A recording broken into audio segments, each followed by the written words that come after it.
Grade 10 moments. Te, ano bang kukunin mong course pag grade 11? Hindi ko pa alam, te. Gusto ko kasi yung madali lang. Ano ba yung pinakamadaling course? Naku, para sa akin, lahat mahihirap. Ang hirap tuloy pumili ng Ano ba yung course. pinag-uusapan nila?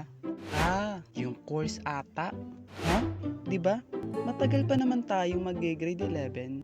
Naku, dapat pinag-iisipan mo na yung course mo. Ganun, balita ko rin, pinag-iisipan mo pang i-subscribe to? Oo nga. Subscribes mo na para always updated sa mga bagong videos. Uy pre, time na. Tara, uwi na tayo.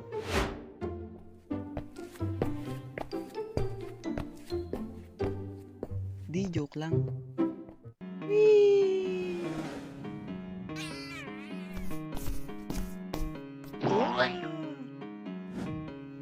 Ora. Woo! Grade 11 moments. So, dahil kompleto na kayo, introduce yourself.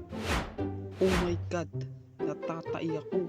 Pre, yung bibig mo, sa time na yan ay kabado na nga rin talaga ako. Mapa-recitation man yan or introduce, ay kabado nga ako lagi. Introduce lang, kabado ka na.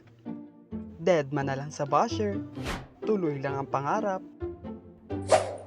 Aminin nyo, kahit introduce, nakakakaba nga din minsan.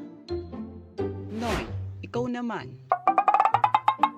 Hello everyone and guys, ako nga pala si... Sino nga ako pre? Dahil tapos na kaming mag-introduce sa time na yan, ay wala na ngang paligoy-ligoy, ay lesson na nga agad. Akalain nyo yun? First day pa lang yan ha. So student, pagkatapos nyong basahin to, answer this now. What the? Sagutan agad? Pre, may sagot ka na? Wala. Hindi na nga tayo elementary lang, na ilang days din, bagong magsimulang mag-lesson.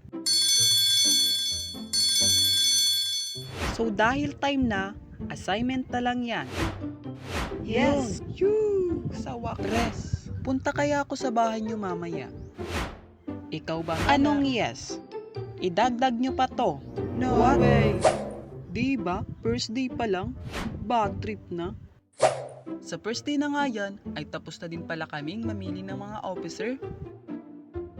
Akalain niyo yun? Naging Sergeant of Arms pa nga ako dito at yung kaibigan ko. Nay, ayoko na. Ang hirap palang maging gas.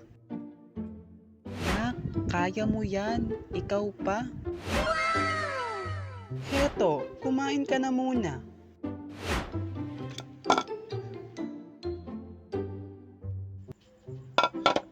Pakabusog ka na ka. Thank you ma, you're the best. Next day. Dito nga pala sa gas, ay mararanasan nyo na nga rin ang iba't ibang mga report at research. Ano ba yung magandang title? Suggest kayo. Title? Wow, nag-iisip. At sa mga nako-confuse kung may math pa ba? Good news, syempre meron. Kala ko din dati wala. Ay bakit ka nasa table ko? So, paano nga ba ako napunta sa mundo ng gas? Mundo?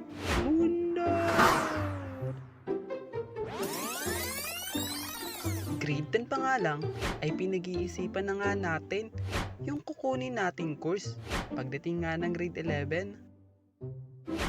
Hey pre, nakapili ka na ba ng course? O talagang mag-i-stay ka pa rin dito sa ICT? Mga pre, mag-gas na lang kaya tayo. Maganda ba dun? Ewan, di ko sure. Baka mahirap. Hanggang sa narinig ko na rin yung matatalino sa classroom na may pinag-uusapan. Excited na akong maging humanista. Mag-yums ka din? Oo, ako pa. First time ko nga ng araw na yon marinig yung words na yon. At talagang nahiwagaan ako. Humanista? Maganda kaya sa Yums? Yun na lang kaya kunin ko. Nung time na yan ay nagtanong-tanong na nga rin ako sa iba at karamihan ay mag-Yums din. Kaya sa mga nagtatanong, Yums na po yung gusto kong kunin that time. So, ano nga ba ang Yums? Yums means Humanities and Social Science. Which means, kailangan, bago ka pumasok dito, meron ka ng curiosity, critical thinking, analytical skills, at creativity. At dapat, magaling ka sa communicative, reading and writing, research, speaking, at collaboration. At syempre, dapat marunong ka din magsalita ng English. Dumating na nga yung time na kailangan na namin mag-fill up ng form. At dun ko din nalaman na walang Yums sa school namin. Thank you po! Naku pre, walang Yums dito. Try kaya tayo sa ibang school. Grabe, ang ganda dito. Ang laki ng mga building. Medyo naligaw din pala kami dito dahil na nga din sa laki ng building. Doon nga ay nakapag-fill up na kami ng form at magpo-post na nga lang daw kung kailan naman gaganapin yung entrance exam. Entrance exam? Oo, di ko rin nakalain. May entrance exam pala tong pinasok ko. Nay, anong araw ngayon? Huwebes na. Huwebes? Huwebes? Nay, ngayon yung entrance exam. Hello sir, ako nga po pala si EJ Animation.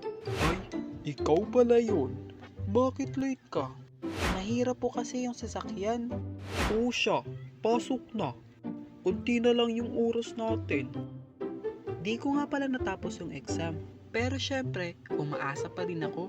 Malay mo, babawi sa ibang question. Okay, magpo-post na lang po ulit kami ng mga pasado. Kinakabahan na nga ako dyan at di na rin ako makatulog. Kakabantay ng post. Lord, bigay mo na to oh. So yun na nga, di na rin ako pinalad makapasok sa course na to. Ilang days ko din kinimkim yung hirap at puot. Di joke lang. Mga ilang araw ay nabalitaan ko rin sa ibang school na wala namang entrance exam yung Yums na yan. What the? Bakit ngayon pa? Bakit kung kailan magpapasukan na? By the way, okay lang. Di ko naman talaga gusto yung course na to. Bumalik nga pala ako sa dating kong school para ipagpatuloy naman yung pag-fill up ng form para naman sa gas. Dahil nga sa yun lang yung meron sa school na yun. Anong course mo? Gas. Bakit? Gas? Gas daw. Gas? Ano yun? Hehe. Sa mga minamaliitang gas, tigil nyo yan. Di nyo ba alam? Lahat ng course na gusto nyong pasukan, nasa gas yan lahat. Kaya nga gas, which means general. General academic strand. Uy, magkaklase tayo ulit. Hindi ako okay that time. Kasi, hindi ko ba naman kaklase yung mga utol ko? Sa school pala namin, ay hinati din kami sa dalawang gas. Dito ka lang pre.